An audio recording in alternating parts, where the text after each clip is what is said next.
இயேசு கிறிஸ்துவின் இனிய ஈடு இணையற்ற திருநாமத்தினாலே கிறிஸ்து இயேசுவில் ஜீவ ஊற்று என்கின்ற இந்த நிகழ்ச்சிக்கு உங்களை அன்புடன் வாழ்த்தி வரவேற்கிறேன். கர்த்தர் நல்லவர், அவரது கிருபை இரக்கம் என்றும் உள்ளது. இந்த நாளிலும் நம்முடைய தியானத்திற்கென்று கர்த்தருடைய ஆவியானவர் கொடுத்திருக்கிற ஒரு திருவசனம், அது மல்கியா தீர்க்க தரிசன புத்தகம் 4வது அதிகாரம் 2வது திருவசனம். மல்கியா 4:2. ஆனாலும் என் நாமத்துக்கு பயந்திருக்கிற உங்கள் மேல் நீதியின் சூரியன் உதிக்கும், அதன் செட்டைகளின் கீழ் ஆரோக்கியம் இருக்கும். நீங்கள் வெளியே புறப்பட்டு போய் கொளுத்த கன்றுகளைப் போல வளருவீர்கள். பிரியமானவர்களே, இந்த திருவசனத்திலே ஆண்டவராகிய இயேசு கிறிஸ்துவின் மூலமாக பிதாவாகிய தேவன் இந்த பூமியிலே செய்து வருகிற மகிமையான காரியங்களை குறித்து நாம் பார்க்கிறோம். அதில் முக்கியமான ஒரு காரியம், அவருடைய செட்டைகளின் நிழலின் கீழே ஒரு ஆரோக்கியம் உண்டு, சுகபலன், ஆரோக்கியம், சௌக்கியம் உண்டு, அனுகூலங்கள் உண்டு. அதை நாம் அவரிடத்திலிருந்து எப்படி பெற்றுக்கொள்ளப் போகிறோம் என்பதை குறித்துதான ஒரு சில காரியங்களை நாம் இந்த நாளிலே தியானிக்க போகிறோம். கர்த்தருடைய சுகமளிக்கும் அன்பை குறித்து நாம் இந்த நாளிலே தியானிக்க போகிறோம். ஆகவே ஆர்வமாய் கவனியுங்கள். கர்த்தர் நம்மோடு கூட இடைபட வேண்டுமென்று விரும்புகிறார். அவருடைய கரத்திலிருந்து இந்த நாளிலே நாம் மகிமையான காரியங்களை, அற்புதங்களை பெற்றுக்கொள்ளப் போகிறோம். ஆகவே வாஞ்சியோடு அமர்ந்திருப்போம். கர்த்தர் நமக்கு உதவி செய்வாராக. முதலாவதாக, ஆண்டவர் இந்த பூமியிலே அவர் நம்மை சுகமாக்க வேண்டுமென்று விரும்புகிறார். பூமியில் உள்ள அனைவருக்கும் அந்த சுகபலன், ஆரோக்கியத்தை கொடுக்க வேண்டும் என்று அவர் விரும்புகிறார். முக்கியமாக இந்த ஆண்டிலே நாம் ஆங்காங்கே வெயில் மிகவும் அதிகமாக இருந்ததை நாம் அனுபவித்தோம். ஒரு சிலர் குறிப்பிட்ட அளவு உணர்ந்தோம். ஆனால் சில பகுதிகளிலே மிகவும் அதிகமாக பாதிக்கப்பட்டார்கள். அநேக இடங்களிலே உயிரிழப்பும் ஏற்பட்டிருக்கிறது. ஆகவே ஆவியானவர் இந்த காரியத்தை குறித்து பேசும்படிக்கு திட்டமாய் உணர்த்தினபடியினால் இந்த நாளிலே நான் அதை குறித்து ஒரு சில காரியங்களை நாம் தியானித்து கொண்டிருக்கிறோம். பிரியமானவர்களே, கர்த்தருடைய நாமத்துக்கு பயந்திருக்கிற ஒவ்வொருவர் மீதும் கர்த்தர் தம்முடைய செட்டைகளின் நிழலை விரிக்கிறார். சங்கீதம் 91:1 அப்படி சொல்லுகிறது, உன்னதமானவரின் மறைவில் இருக்கிறவன் சர்வ வல்லவரின் நிழலில் தங்குவான். அப்போது அவருடைய சமூகத்திலே, அவருடைய செட்டைகளின் நிழலுக்குள்ளே நாம் இருக்க பிரயாசப்பட வேண்டும். அது மிகவும் அவசியமான ஒரு காரியம். நாம் ஒருவேளை கர்த்தரை அறிந்தவர்களாக இருக்கலாம், அல்லது ஒருவேளை இன்று நாம் இந்த சத்தியத்தை கேட்டுக்கொண்டு இருக்கிறவர்களாக, புதிதாக ஆண்டவரை பற்றி அறிகின்றவர்களாக காணப்படலாம். கர்த்தர் நம்ம எல்லாருக்குமே அவர் தன்னுடைய செட்டைகளின் நிழலுக்குள்ளே ஒரு அடைக்கலத்தை கொடுக்கிறார். ஸ்தோத்திரம். அவர் வாக்கு பண்ணியிருக்கிறார், பகலிலே வெயிலாகிலும் இரவிலே குளிராகிலும் உங்களை சேதப்படுத்துவதில்லை என்று சொல்லி. காரணம், அந்த வெயில் கொடுக்கிற சூரியன், அந்த குளிர் கொடுக்கிற சந்திரன், எல்லாவற்றிற்கு மேலாக அவர் நித்திய தேவனாகிய கர்த்தர் நமக்கு உதவி செய்கிறவராக இருந்து கொண்டு இருக்கிறார். அவருடைய செட்டைகளின் நிழலுக்குள்ளே ஆரோக்கியம் உண்டு. அதே சங்கீதம் 91 பக்தன் அழகாக குறிப்பிடுகிறார், எனக்கு அடைக்கலமாக இருக்கிற ஆண்டவரை உனக்கு தாபரமாக கொண்டாய். அப்போ இந்த சங்கீதத்தை எழுதின சங்கீதக்காரர் மோசே என்று சொல்லி சிலர் நம்புகிறார்கள், சிலர் தாவீது என்று சொல்கிறார்கள். ஸ்தோத்திரம். யாராக இருந்தாலும் அவர்களுக்கு அடைக்கலமாக இருந்த ஆண்டவரை உனக்கு தாபரமாக கொண்டாய். தாபரம் என்றால் நாம் அவரிலேயே தங்கி தாவரித்து கொண்டு இருக்கிறோம். அந்த பரிசுத்தவான்களுக்கு அடைக்கலமாக இருந்த கர்த்தரை நமக்கு தாவரமாக கொண்டு இருக்கிறோம். ஆகவே வாதை உன் கூடாரத்தை அணுகாது, பொல்லாப்பு உனக்கு நேரிடாது என்று சங்கீதத்தில் கீழே வாசிக்கிறோம். எனக்கன்பான தேவனுடைய ஜனமே, நம்முடைய வாழ்க்கையிலே அவரை நாம் தாவரமாக கொண்டு இருக்கிறோமா? அவருடைய செட்டைகளின் நிழலுக்குள்ளே வாஞ்சையாய் அமருகிறோமா? உன்னத பாட்டு புஸ்தகத்தில் வேதம் குறிப்பிடுகிறது, ஸ்தோத்திரம், அவரது நிழலிலே நான் வாஞ்சையாய் அமருகிறேன் என்று சொல். வாஞ்சையாக அமரும்போது கர்த்தருடைய நாமத்துக்கு பயப்படுகிறவர்கள் மீது நீதியின் சூரியன் உதிக்கும். அவரே நம்ம மேலே உதிக்கிறார். ஏசாயா 60 அது குறிப்பிடப்படுகிறது. ஆமாம், இருள் பூமியையும் காரிருள் ஜனங்களையும் மூடும், ஆனாலும் கர்த்தர் உன்மேல் உதிப்பார். கர்த்தர் நம்ம மேலே உதிக்கிறவராக இருக்கிறார். அவருடைய செட்டைகளின் நிழலிலே நமக்கு ஆரோக்கியம் இருக்கிறது. நாம் கொடுத்த கன்றுகளைப் போல வளர்கிறோம். யாத்திராகமம் 15வது அதிகாரம் 26வது வசனத்தில் வாசித்து பாருங்கள். நானே பரிகாரியாகிய கர்த்தர், வியாதியை உன்னை விட்டு விலக்குவேன் என்று குறிப்பிடுகிறார். இன்று நம்முடைய சரீரத்திலே வியாதிகள், வாதைகளின் போராட்டங்கள் அவைகள் தாக்க முயற்சி பண்ணி கொண்டு இருக்கிறதை நாம் பார்க்கிறோம். எனக்கு அன்பான தேவனுடைய ஜனமே, யாத்திராகமம் 15:26 சொன்ன கர்த்தர், அவர் 2000 ஆண்டுகளுக்கு முன்பதாக இந்த பூமியிலே ஆண்டவராகி இயேசு கிறிஸ்து என்னும் நாமத்தினால் இந்த பூமியிலே வந்தார். ஸ்தோத்திரம். அவர் அந்த நோய்களை, பலவீனங்களை சுமந்து தீர்த்திருக்கிறார். அவருடைய தழும்புகளினால் குணமாகிறோம் என்று வேதம் குறிப்பிடுகிறது. ஸ்தோத்திரம். அது ஒரு டிவைன் எக்ஸ்சேஞ்ச். சிலுவையில் அவர் நம்முடைய நோய்களை, பலவீனங்களை ஏற்றுக்கொண்டார். உச்சபட்ச காரியமான மரணத்தையும் ஏற்றுக்கொண்டார். எபிரேயர் 2வது அதிகாரம் அப்படி சொல்லுகிறது. மரணத்துக்கு அதிகாரியாகிய சத்துருவானவனை தன்னுடைய மரணத்தினால் அழித்து போட்டு நமக்குள்ளே ஆரோக்கியம் ஊற்றெடுக்க செய்கிறார். அவருக்குள்ளே ஜீவ ஊற்று இருக்கிறது. அந்த ஜீவ ஊற்றிலே நாம் பங்கடைய அவர் கிருபை செய்கிறார். இதன் மூலமாக நாம் கர்த்தருடைய நாமத்தினாலே நல்ல சுக வாழ்வை தேவ நாம மகிமைக்கென்று பெற்றுக்கொள்கிறோம். பிரியமானவர்களே, கர்த்தருக்கு ஸ்தோத்திரம். தேவனுக்கே மகிமை உண்டாகட்டும். இன்னும் இதை குறித்து ஆழமாய் சிந்திக்கிறோம். அடுத்தபடியாக ஏசாயா 53வது அதிகாரம் 4வது வசனத்தை வாசித்து பாருங்கள். ஸ்தோத்திரம். சிலுவை மரணத்தை குறித்து ஏசாயா தீர்க்கதரிசி 2000 ஆண்டுகளுக்கு முன்பதாக இயேசு கிறிஸ்து இந்த பூமிக்கு வருவதற்கு 500-600 ஆண்டுகளுக்கு முன்பதாக இந்த தீர்க்க தரிசனத்தை குறிப்பிடுகிறார். ஆமாம், கர்த்தர் இந்த பூமியிலே மனிதனாக வருவார். அவர் சிலுவையிலே எல்லாருடைய பாடுகளையும், நோய்களையும், பலவீனங்களையும் ஏற்றுக்கொள்வார் என்று குறிப்பிடுகிறார். அதே போல் ஆண்டவராகிய இயேசு கிறிஸ்து இந்த பூமியிலே வந்தார். சிலுவையிலே அவர் என்ன விதமான மரணத்தை அவர் சந்திக்கிறார் என்பதை குறித்து தீர்க்க தரிசனமாக குறிப்பிடப்பட்டிருக்கிறது. அது அப்படியே நிறைவேறுகிறது. கர்த்தருக்கு ஸ்தோத்திரம். தேவனுக்கே மகிமை. இதே வசனத்தை மத்தேயு 8வது அதிகாரம் 17வது வசனத்திலும் நாம் பார்க்கிறோம்.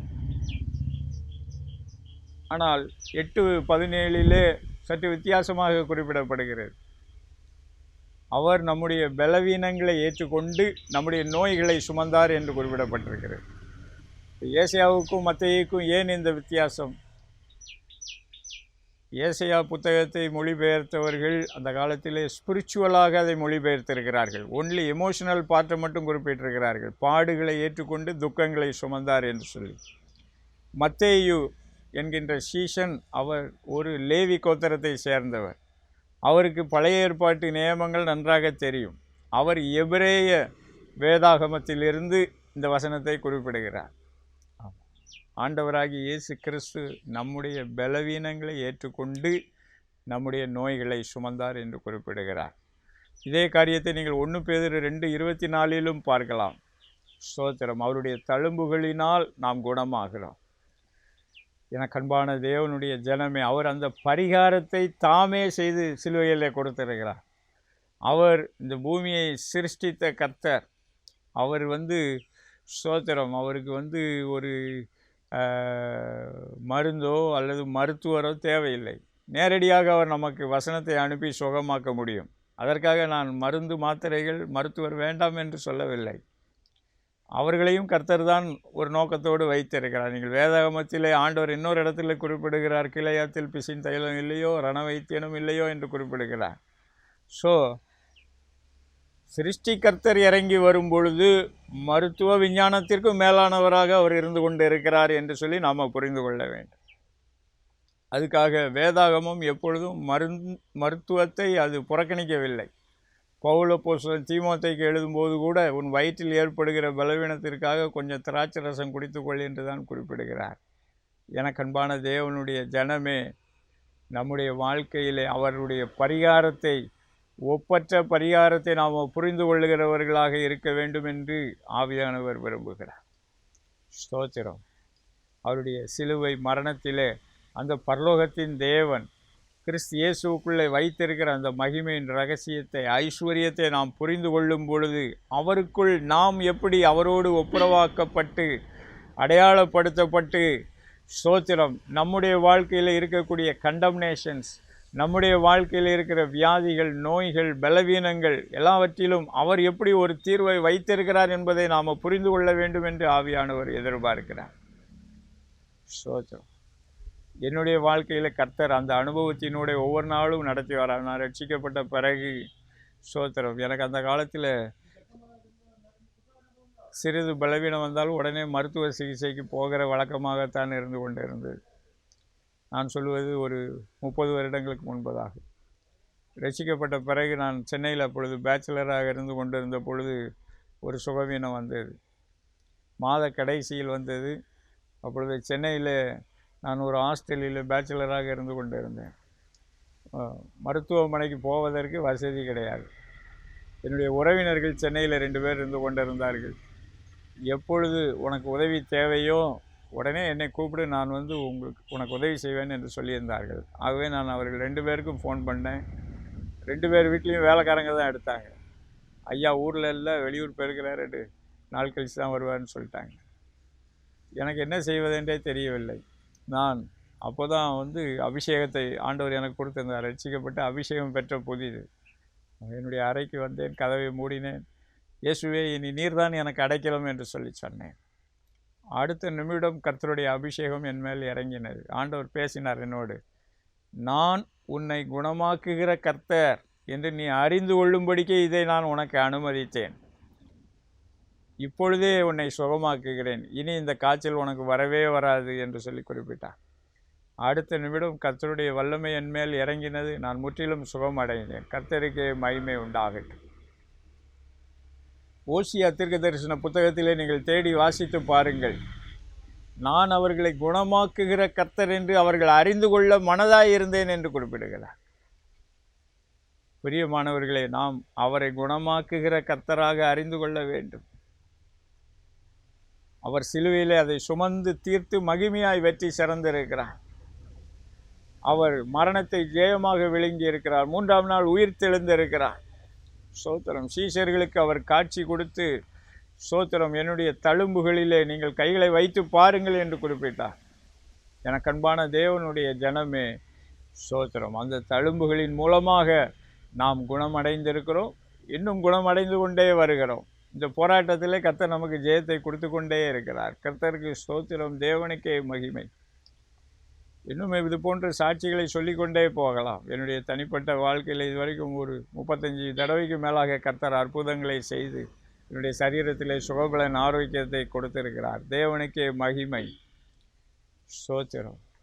எனக்கு அன்பான தேவனுடைய ஜனமே, ஸ்தோத்திரம், இந்த ஆண்டவராகிய இயேசு கிறிஸ்துவின் மூலமாக இந்த தேவனுடைய சமூகத்திலே கிட்டி சேர உங்களை அர்ப்பணிப்பீர்களா? அவர் உங்களுடைய ஜெபத்தை கேட்டு உங்களுக்கு உதவி செய்ய அவர் நல்லவராக, சர்வ வல்லவராக இருந்து கொண்டிருக்கிறார். நல்ல சுகபலன் ஆரோக்கியத்தை பரிபூர்ணமாக கொடுக்க முடியும். கர்த்தருக்கு ஸ்தோத்திரம். தேவனுக்கே மகிமை உண்டாகட்டும். அடுத்தபடியாக அவருடைய செட்டைகளின் நிழலுக்குள்ளே நமக்கு என்ன நன்மைகள் இருக்கிறது என்று சொல்லி நாம் புரிந்து கொள்ள வேண்டும். சுகமளிப்பது மாத்திரமல்ல, அவர் நம்முடைய ஜீவனை பரிபூர்ணப்படுத்த வேண்டும் என்று விரும்புகிறார். யோவான் 10:10 நானோ அவைகளுக்கு ஜீவன் உண்டாகவும் அந்த ஜீவன் பரிபூர்ணப்படவுமே வந்தேன் என்று குறிப்பிடுகிறார். ஸ்தோத்திரம். அவர் சுகமளிக்கக்கூடியவர் மாத்திரமல்ல, ஜீவனை பரிபூர்ணப்படுத்துகிறவர். என்ன ஜீவனை பரிபூர்ணப்படுத்துகிறார்? ஸ்தோத்திரம். கொலோசியர் 1வது அதிகாரம் 19வது வசனம், கொலோசியர் 2வது அதிகாரம் 9வது 10வது வசனங்களை வாசித்து பாருங்கள். ஸ்தோத்திரம். கிறிஸ்துவின் சரீரமாகிய சபைக்கு அவரை தலைவராக கர்த்தர் கொடுத்திருக்கிறார். அவருக்குள் தேவத்துவத்தின் பரிபூரணமும் சரீர பிரகாரமாக வாசமாக இருக்கிறார். ஸ்தோத்திரம். அவருக்குள் நாமும் பரிபூர்ணம் உள்ளவர்களாக இருக்கிறோம் என்று வேதம் சொல்லுகிறது. அப்போது பூமிக்குரிய ஜீவன் கர்த்தரால் அந்த ஜீவன் உயிர்ப்பிக்கப்படுகிறது, பரிபூரணப்படுத்தப்படுகிறது. அந்த பரிபூரணம் எதன் அடிப்படையில் இருக்கிறது? தேவத்துவத்தின் பரிபூரணத்தை அவர் நமக்கு கொடுக்கிறார். நம்ம விருப்பப்படி பூமிக்குரிய வாழ்க்கையில் அப்படி இருக்க வேண்டும், இப்படி இருக்க வேண்டும் என்கின்ற சிந்தனைகளின்படியாக அல்ல. அவர் பிதாவாகிய தேவன் என்ன நோக்கத்தோடு இந்த பூமியை சிருஷ்டித்தாரோ, மனுமக்களை சிருஷ்டித்தாரோ, அதே போல் நம்மை அவர் ரீக்ரியேட் பண்ணவும் அதை பரிபூர்ணப்படுத்தவும் அவர் விரும்புகிறார். ஸ்தோத்திரம். அந்த பரிபூரணத்தை நாம் பெற்றுக்கொள்ள வேண்டும் என்று ஆவியானவர் நம்மோடு கூட இடைப்பட்டு கொண்டு இருக்கிறார். அந்த பரிபூரணம் கிறிஸ்து இயேசுவுக்குள்ளே தேவன் நமக்கு கொடுத்து கொண்டு இருக்கிறார். God kind of life, divine life. Divine லைஃப்லே மனிதனுக்கு என்ன ஒரு டிவைன் லைஃப்பை அவர் முன்குறித்து வைத்திருந்தாரோ அதை கொடுத்து கொண்டு இருக்கிறார். கர்த்தருக்கு ஸ்தோத்திரம். தேவனுக்கே மகிமை உண்டாகட்டும். ஸ்தோத்திரம். நம்முடைய பூமிக்குரிய வாழ்க்கையில் குடும்பம், தொழில், சொத்து சுதந்திரங்கள், ஊழியம் எல்லாவற்றிலும் அதை அவர் கொடுத்து கொண்டு இருக்கிறார். அதில் அந்த பரிபூரணத்தை நாம் பெற்றுக்கொண்ட பிறகு நாம் கிறிஸ்துவை நேசித்து கிறிஸ்துவை ஃபாலோ பண்ணும்போது, ஸ்தோத்திரம், இன்னும் அவருடைய அடிச்சுவடுகளில் நடக்கும்போது இன்னும் நித்தியத்தை நோக்கி நாம் முன்னேறி போய் கொண்டு இருக்கிறோம். பாருங்கள், இந்த யோவான் 10:10 ஜீவனின் பரிபூரணத்தையும் குறித்து கர்த்தர் குறிப்பிடுகிறார், நித்திய ஜீவனையும் குறித்து அவர் குறிப்பிடுகிறார். அந்த நித்திய ஜீவன் என்றென்றும் தொடருகிற ஜீவன் என்பதை நாம் புரிந்து கொள்ள வேண்டும். ஆண்டவராகிய இயேசு கிறிஸ்து அவரை விசுவாசிக்கிற எல்லாருக்கும் அதை கொடுத்து கொண்டு இருக்கிறார். ஸ்தோத்திரம். நான் அவர்களுக்கு கொடுக்கிற வார்த்தைகள் ஆவியாயும் ஜீவனுமாயும் இருக்கிறது என்று சொல்லி குறிப்பிடுகிறார். ஸ்தோத்திரம். தேவனுடைய வார்த்தைகள் நமக்குள்ளே ஜீவனை பரிபூர்ணப்படுத்துகிறது. அவர் நம்முடைய வாழ்க்கைகளை உருவாக்குகிறார், பரிபூர்ணப்படுத்துகிறார், கட்டி எழுப்புகிறார். பிரியமானவர்களே, இந்த பூமிக்குரிய ஜீவனிலும் கர்த்தர் அநேக தரிசனங்களை கொடுத்திருக்கிறார். ஸ்தோத்திரம். பூமிக்குரிய காரியங்களிலும் கிறிஸ்துவுக்குள்ளான அந்த ஜீவனை கர்த்தர் பரிபூர்ணப்படுத்துகிறார். அதனுடைய காரியம் எப்படி இருக்கிறது என்றால், ஆண்டவராகிய இயேசு கிறிஸ்துவை ஏற்றுக்கொண்டு பரிசுத்த ஆவியானவரால் நிரப்பப்படும் பொழுது நாம் கிறிஸ்துவுக்குள் வளருகிறோம். எபேசியர் 4:15 அப்படி சொல்லுகிறது. அன்புடன் சத்தியத்தை கைக்கொண்டு தலையாகிய அவருக்குள், கிறிஸ்துவுக்குள் நாம் வளருகிறோம். குடும்பத்திலே வளருகிறோம், தொழில்களிலே வளருகிறோம். ஸ்தோத்திரம். நாம் சபையிலே சென்று கர்த்தரை ஆராதிக்கும் பொழுது, தலைவராகி அவருக்குள் வளரும் பொழுது, அந்த வளர்ச்சி ஒவ்வொருவருடைய வீட்டிலும் பிரதிபலிக்க வேண்டும், தொழிலிலே பிரதிபலிக்க வேண்டும், சொத்து சுதந்திரங்களிலே பிரதிபலிக்க வேண்டும். இந்த 3 காரியங்களிலே கர்த்தர் நம்மை பரிபூர்ண ஜீவனுக்குள்ளே நம்மை நிரப்பும்போது நாம் கர்த்தருடைய பணிக்கு, கர்த்தருடைய சபைக்கு ஆசீர்வாதமாக மாற வேண்டும் என்று ஆவியானவர் விரும்புகிறார். ஒரு 15 வருடங்களுக்கு முன்பதாக கர்த்தர் இந்த ஜீவனை குறித்து அநேக பாடங்களை கற்றுக் கொடுத்தார். இந்த பூமிக்குரிய ஜீவனிலும் பரிபூரணத்தை ஆண்டவர் கொடுக்கிறார். God kind of life, joy லைஃபை கொடுக்கிறார். ஸ்தோத்திரம். வெளிப்படுத்தின விசேஷம் 4வது அதிகாரம் அதை குறித்து குறிப்பிடுகிறது. சிங்கமுகம் ஆளுகையை குறிக்கிறது. அவர் உன்னதமானவர், மனுஷர்களுக்கு நடுவிலே வாசம் பண்ணி, ஸ்தோத்திரம், தமக்கு பிரியமானவனை அதன் மேல் அதிகாரியாக ஏற்படுத்துகிறார் என்று தானியேலின் புஸ்தகத்திலே குறிப்பிடப்பட்டிருக்கிறது. ராஜாக்களை தள்ளி ராஜாக்களை ஏற்படுத்துகிறார் என்று குறிப்பிடப்பட்டிருக்கிறது. எந்த அதிகாரமும் தேவனால் உண்டாயிருக்கிறது. அது தேச ரீதியான அதிகாரமாக இருந்தாலும் சரி, ஸ்தாபன ரீதியான அதிகாரங்களாக தேவனால் உண்டாயிருக்கிறது. அவர் சிங்கமுகம் ஆளுகையை குறிக்கிறது. மனித முகம் குடும்ப வாழ்வை குறிக்கிறது. பழைய ஏற்பாட்டு காலத்தில் ஆதாம் ஏவாளுக்கு அந்த குடும்ப வாழ்க்கை ஆண்டவரே கொடுத்தார். அவர்கள் தவறு அழைத்த பொழுது மறுபடியும் அவர்களுக்கு ஒரு கிருபை பாராட்டி இரக்கம் காண்பித்தார். ஆண்டவர் எனக்கு ஒரு முறை அதை கற்றுக் கொடுக்கும் பொழுது, வேதாகமத்தில் அதிக ஆசீர்வதிக்கப்பட்ட குடும்பம் ஆசா ராஜா. நீங்கள் நாளாகம புஸ்தகத்தில் வாசித்து பாருங்கள். குடும்பத்தில் அதிகம் ஆசீர்வதிக்கப்பட்டவர் ஆசா ராஜா. ஸ்தோத்திரம். அவர்களுக்கு தேவ பக்தியுள்ள யோசபாத் ராஜாவை கொடுத்தார். ஸ்தோத்திரம். அதே போல் தொழில் வாழ்க்கையில் அதிகம் ஆசீர்வதிக்கப்பட்டவர் அந்த யோசபாத் ராஜா. ஸ்தோத்திரம்.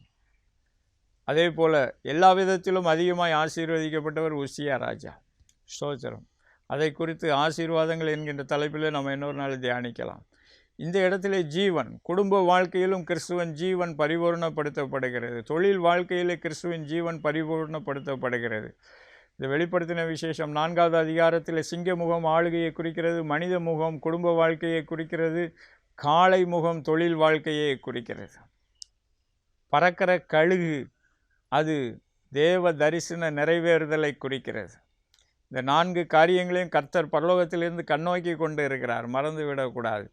வெளிப்படுத்தின விசேஷம் 6வது அதிகாரத்தில் சிட்சிக்கிற தூதர்களை கர்த்தர் வைத்திருக்கிறார். இந்த 4 ஸ்தாபனங்களிலும் மீறி நடக்கிறவர்களை கர்த்தர் சிட்சிக்கிறார்.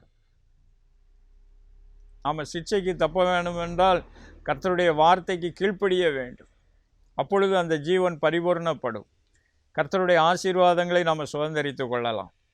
இந்த 3 காரியங்களிலும் கர்த்தர் நமக்கு பரிபூர்ண ஜீவனையும் ஆசீர்வாதத்தையும் கொடுக்கும் பொழுது ஸ்தோத்திரம், அதிலே நாம் கர்த்தருக்கு கீழ்ப்படுகிறவர்களாக இருக்க வேண்டும்.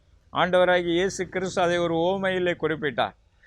பாருங்கள், விருந்து சாலைக்கு கூப்பிடும்போது ஒருவன் சொல்லுவான், எனக்கு இப்போ தான் திருமணம் ஆகியிருக்கிறது, அதனால் வர முடியாது என்று சொல்லி. பாருங்கள், குடும்ப வாழ்க்கையை கொடுத்தவர் அவர், ஆனால் கர்த்தருக்கே அவன் முதுகு காட்டுகிறான். அடுத்து இன்னொருவன் சொல்லுவான், எனக்கு 2 காளை மாடு வாங்கியிருக்கிறேன், நான் அதை ஏரில் பூட்டி பார்க்கணும் என்று சொல்லி. பாருங்கள், ஒரு வேலையை கொடுத்தவர் கர்த்தர், தொழிலை கொடுத்தவர் கர்த்தர், ஆனால் கர்த்தருடைய திட்டத்திற்கு அவன் இணங்க மறுக்கிறான். 3வதாக இன்னொருவன், எனக்கு ஒரு வயல் கிடைத்திருக்கிறது, நான் வர முடியாது என்று சொல்லி குறிப்பிடுகிறான். ஆண்டவராகிய இயேசு கிறிஸ்து அந்த ஓமையை குறிப்பிட்டிருக்கிறார். வேதாகமத்திலே வாசித்து பாருங்கள். கிறிஸ்துவின் ஜீவன் உங்கள் குடும்பத்திலே வெளிப்பட்டு பரிபூர்ணம் அடையும் போது நீங்கள் அதை கொண்டு கர்த்தரை சேவிக்க வேண்டும்.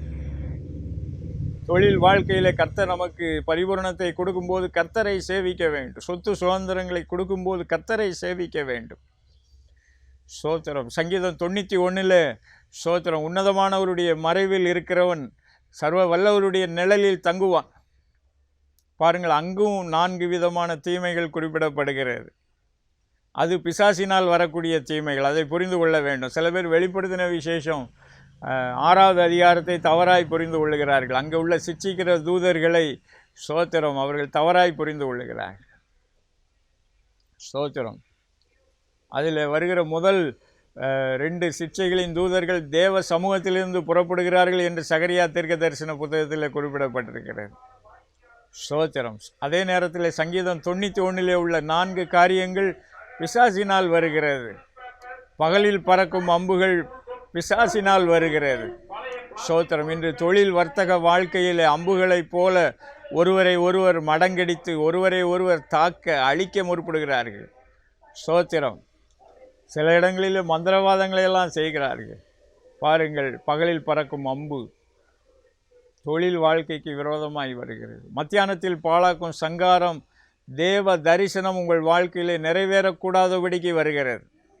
ஸ்தோத்திரம். பறக்கிற கழுகு வெளிப்படுத்தின விசேஷத்தில் 4வது அதிகாரம் பறக்கிற கழுகு அதை குறிப்பிடுகிறது. ஸ்தோத்திரம். பாருங்கள், மோசே பிறந்தவுடனே பிசாசு அந்த தீர்க்கதரிசியை கொல்ல வேண்டும் என்று நினைத்தான். இயேசுவானவர் பூமியில் பிறந்த பொழுது ஏரோது அவரை கொலை செய்ய வகை தேடினான். ஆனால் தேவன் உன்னதமானவருடைய செட்டைகளின் நிழலுக்குள்ளே அவர்களை மறைத்து பாதுகாத்து அவர்கள் மூலமாக தன்னுடைய திட்டங்களை நிறைவேற்றினார். இப்பொழுதும் நிறைவேற்றி கொண்டு வருகிறார். கர்த்தருக்கு ஸ்தோத்திரம். தேவனுக்கே மகிமை உண்டாகட்டும். பகலில் பறக்கும் அம்பு, மத்தியானத்தில் பாழாக்கும் சங்காரம், இரவின் பயங்கரம் ஆளுகைக்கு விரோதமாக வருகிறது. பாருங்கள், ராஜ்யங்கள் இரவு நேரங்களிலே கவிழ்க்கப்படுகிறது. ஸ்தோத்திரம். அங்கே பாருங்கள், தானியேல் தீர்க்க தரிசன புத்தகத்தில் நேபுகாத் நேச்சாருக்கு அடுத்து வரக்கூடிய ஒரு ராஜாவினுடைய ராஜ்யம் இரவிலே கவிழ்க்கப்படுகிறது. எனக்கு அன்பான தேவனுடைய ஜனமே, யோசித்து பாருங்கள். ஸ்தோத்திரம். அதே போல் இருளில் நடமாடும் கொள்ளை நோய்கள், வாதைகள் குடும்ப வாழ்க்கையிலே வருகிறது. இன்று தாறுமாறான சிந்தனைகள், தாறுமாறான பழக்க வழக்கங்கள் குடும்பங்களை சீர்குலைக்க முயற்சி பண்ணுகின்றன. ஸ்தோத்திரம். உண்மையை கடைபிடிக்க முடியாதபடிக்கு தவறி நோய்களுக்கு, வாதைகளுக்கு, பலவீனங்களுக்கு இடம் கொடுக்கும்படியாக ஆகின்றன. ஆண்டவராகிய இயேசு கிறிஸ்து அந்த உன்னதமானவருடைய செட்டைகளின் நிழலுக்குள்ளே நம்மை கொண்டு வருகிறார். அவரையே நமக்கு தாவரமாக இந்த பூமியிலே கொடுத்திருக்கிறார். ஆண்டவர் வாக்கு பண்ணியிருக்கிறார், நான் அவர்கள் மத்தியிலே உலாவி அவர்கள் தேவனாய் இருப்பேன், அவர்கள் என்னுடைய குமாரனும் குமாரத்திகளாய் இருப்பார்கள், அவர்கள் இருதயத்தில் என்னுடைய வார்த்தையை நான் எழுதுவேன். பழைய ஏற்பாட்டு காலத்தில் மோசே காலத்தில் கற்பலகையில் எழுதி கொடுத்தார். புதிய ஏற்பாட்டு காலத்தில் அவர் நம்முடைய இருதயமாகிய பலகையிலே அவர் அக்கினியினால் எழுதுகிறார், கர்த்தருடைய வார்த்தைகளை எழுதுகிறார். ஸ்தோத்திரம். ஆவியானவரை கொடுக்கிறார். பாருங்கள், தன்னுடைய சமூகத்தையே ஒவ்வொருவருடைய இருதயத்திற்குள்ளும் வாக்களிக்கிறார், நம்முடைய சூழ்நிலைகளிலே வாக்களிக்கிறார், நாம் இருக்கக்கூடிய இடங்களிலே வாக்களிக்கிறார். என கண்பான தேவனுடைய பிள்ளைகளை, இதில் நாம் செய்ய வேண்டியது அவரை விசுவாசித்து ஏற்றுக்கொண்டு அவருடைய ஆவியானவருக்கு இடம் கொடுத்து ஆவியானவரால் நிரப்பப்பட்டு தேவனுடைய திட்டங்களை புரிந்து கொண்டு அவருடைய சித்தத்தின்படி வாழ நம்மை விட்டு கொடுப்பது தான் பிரியமானவர்கள், வேறு ஒன்றுமில்லை. ஸ்தோத்திரம். அதே நேரத்தில் கர்த்தருடைய சபையிலே ஊழியத்திலே அவர் நம்மிடத்தில் என்ன எதிர்பார்க்கிறார், அதற்கு நம்மை அர்ப்பணிக்க வேண்டும். ஸ்தோத்திரம். 3 காரியங்களில் நமக்கு அவர் பரிபூர்ண ஜீவனை கட்டளையிடும்போது 4வது காரியத்திலேயும் நாம் தேவ தரிசனத்துக்கு கீழ்ப்படுகிறவர்களாய் அவருடைய சித்தத்தை சமாதானத்தோடு செய்கிறவர்களாக காணப்பட வேண்டும் என்று ஆவியானவர் விரும்புகிறார். நாம் ஜெபிக்க போகிறோம். ஸ்தோத்திரம். சில பேருடைய வாழ்க்கையில் கர்த்தர் ரட்சிப்பின் கிருபையை கொடுத்திருக்கிறார், கர்த்தருக்கு ஸ்தோத்திரம். சில பேருடைய வாழ்க்கையில் ஆவியானவரை கொடுத்திருக்கிறார், ஸ்தோத்திரம். இந்த பரிபூர்ண ஜீவனிலும் கர்த்தர் நம்மை பங்கு பெறும்படிக்கு இந்த நாளிலே அழைக்கிறார்.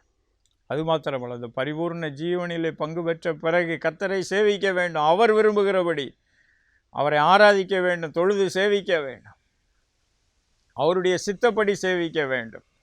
ஸ்தோத்திரம். நம்முடைய சுய இஷ்டப்படியான ஆராதனையை அவர் வெறுக்கிறார். ஸ்தோத்திரம். அவர் விரும்புகிறபடி ஆவியானவருடைய ஏவுதலின்படி கர்த்தரை ஆராதிக்கிறவர்களாக தேவனை சேவிக்கிறவர்களாக மாற வேண்டும். ஒரு சந்ததி கர்த்தரை சேவிக்கும், அது கர்த்தருடைய சந்ததியாக கர்த்தர் நம்மை மாற்ற வேண்டும் என்று விரும்புகிறார். நாம் கண்களை மூடி ஆண்டவரை நோக்கி பார்ப்போமா? ஸ்தோத்திரம். ஆவியானவர் நமக்கு உதவி செய்ய வேண்டும் என்று விரும்புகிறார். உங்கள் இருதயத்தின் ஆழத்திலிருந்து ஆண்டவரை நோக்கி கதறுங்கள் பிரியமானவர்களே. இது ஒரு முக்கியமான வேலை. கர்த்தர் அவருடைய மகிமையான கரங்களினால் ஸ்தோத்திரம் நம்முடைய வாழ்க்கையில் வருகிற சோதனைகள், வியாதிகள், பலவீனங்கள், நோய்கள், தவிப்புகள், அடுத்து எங்கே செல்வது என்று தெரியாதபடிக்கு இருக்கிற இருளின் போராட்டங்கள் கர்த்தர் விடுதலை கொடுக்க வேண்டும் என்று விரும்புகிறார். ஆண்டவரிடத்தில் கேளுங்கள், ஆண்டவரிடத்தில் கேளுங்கள். ஸ்தோத்திரம். இதுவரைக்கும் ஆண்டவரை உங்கள் சொந்த இரட்சகராக ஏற்றுக்கொள்ளாமல் இருப்பீர்கள் என்றால் இன்று கேளுங்கள். ஆண்டவரே, உங்கள் இரத்தத்தின் மூலமாக அதை காணக்கூடாத பிதாவாகிய தேவனுக்கு முன்பதாக என்னை ஒப்புரவாக்கும் என்று ஸ்தோத்திரம். ஆண்டவர் அந்த ஜெபத்தை கேட்கறதாக சொல்லும்படிக்கு உணர்த்துகிறார். ஆண்டவரிடத்தில் அபிஷேகத்திற்காக கேளுங்கள், ஆவியானவருடைய அபிஷேகத்திற்காக கேளுங்கள். ஆண்டவர் அவரை கொடுக்க வல்லவராக இருந்து கொண்டே இருக்கிறார். ஆண்டவரிடத்தில் கேளுங்கள், கேளுங்கள். ஸ்தோத்திரம். ஆண்டவரை ஒவ்வொருவரையும் நிரப்புவீராக, ஒவ்வொருவரையும் ஆண்டவரை ஜீவ பாதையிலே நடத்துவீராக. ஆண்டவரே ஸ்தோத்திரம். கிறிஸ்து இயேசுக்குள்ளான அந்த மகிமையின் ரகசியத்திலிருந்து, அந்த பரிபூரணத்திலிருந்து ஒவ்வொருவருக்கும் கொடுப்பீராக, ஒவ்வொரு ஸ்தாபனங்களுக்கும் கொடுப்பீராக. ஆண்டவரே, ஒவ்வொரு ஸ்தாபனமும் உமக்கு பிரியமான ஸ்தாபனமாக, குடும்பம், தொழில், சொத்து, சுதந்திரங்கள் மாறட்டும். ஆண்டவர், உங்கள் ரத்தம் தெளிக்கப்படட்டும், உங்கள் அபிஷேகம் இறங்கி வரட்டும், உங்களுடைய வார்த்தை வெளிப்படட்டும். ஆண்டவர், உமக்கு பிரியமில்லாத காரியங்கள் எல்லைகளை விட்டு அப்புறப்படுத்தப்படட்டும். ஆண்டவர், அதே நேரத்தில் உம்முடைய ஊழிய தரிசனத்திற்கும் தேவன் விரும்புகிறபடி ஊழியம் செய்யும்படிக்கு உம்முடைய கரத்தில் அர்ப்பணித்து ஜெபிக்கிறோம். ஆண்டவர், ஆண்டவரே, இதற்கு கீழ்ப்படியாமல் சிலர் இருந்திருக்கிறார்கள். ஆவியானவர் உணர்த்துகிறார். ஆண்டவரே, அவர்களை மன்னிங்க. ஆண்டவரே, உங்கள் இரத்தத்தினால் கழுவுங்க, ஒரு புதிய துவக்கத்தை கொடுங்க. ஆண்டவரே ஸ்தோத்திரம். அப்பா, ஊழிய தரிசனமும் ஒவ்வொருவருடைய வாழ்க்கையிலும் நிறைவேறட்டும். மற்ற காரியங்களிலும் பரிபூரணத்தின் மேல் பரிபூரணத்தை பெற்றுக்கொள்ள உதவி செய்வீராக. அதில் இருக்கிற சிறுமை, தவிப்பு, போராட்டம், சஞ்சலம், வேதனைகள், நோய்கள், பற்றாக்குறைகள் எல்லாம் உம்முடைய நாமத்தினாலே நீங்கி போகட்டும். உம்முடைய அதிசயமான கிருபை இறங்கட்டும், அற்புதங்கள் இறங்கட்டும், மகிமையான காரியங்கள் ஒவ்வொருவருடைய வாழ்க்கையிலும் வெளிப்படட்டும். ஆண்டவர் ஸ்தோத்திரம். ரீபாதாரி ஹில் கிமரஹத்தியா தத்த. உம்முடைய நாமத்தினாலே ஒவ்வொருவரையும் தொடுவீராகப்பா, உயிர்ப்பிப்பீராக, பரிபூர்ண ஜீவனிலே பங்கு பெறச் செய்வீராக. பரிபூர்ண ஜீவனை பெற்றுக்கொண்ட பிறகு நித்திய ஜீவனிலும் பங்கு பெறும்படிக்கு, தொடர்ந்து கர்த்தரோடு நடக்கும்படிக்கு, கர்த்தருக்கு ஊழியம் செய்யும்படிக்கு உதவி செய்வீராக. ஆண்டவர் அப்படியே செய்கிறதாக ஆண்டவர் உணர்த்துகிறார். ஆண்டவருக்கு நன்றி சொல்லுங்கள். ஆண்டவரை மகிமைப்படுத்துங்கள். ஆண்டவரே ஸ்தோத்திரம். அப்பா, உமக்கே சகல துதி கன மகிமையாக எடுக்கிறோம். தொடர்ந்து உம்முடைய நாமத்தை மகிமைப்படுத்துவீராக. கிறிஸ்தேசுவின் நாமத்தில் ஜெபிக்கிறோம் நல்ல பிதாவே. ஆமென், ஆமென். பிரியமானவர்களே, கர்த்தர் உங்களை நிரப்பி கொண்டு இருக்கிறார். கர்த்தருக்கு நன்றி சொல்லுங்கள். தொடர்ந்து அவருடைய வார்த்தைக்கு, வசனத்திற்கு இடம் கொடுங்கள். உங்கள் வாழ்க்கையை கர்த்தர் வளமுறச் செய்வார். உங்கள் வாழ்க்கையிலே தேவன் தம்முடைய திட்டங்களை பூரணமாக மகிமையாக நிறைவேற்றி அவர் மகிமைப்படுவார். God bless you.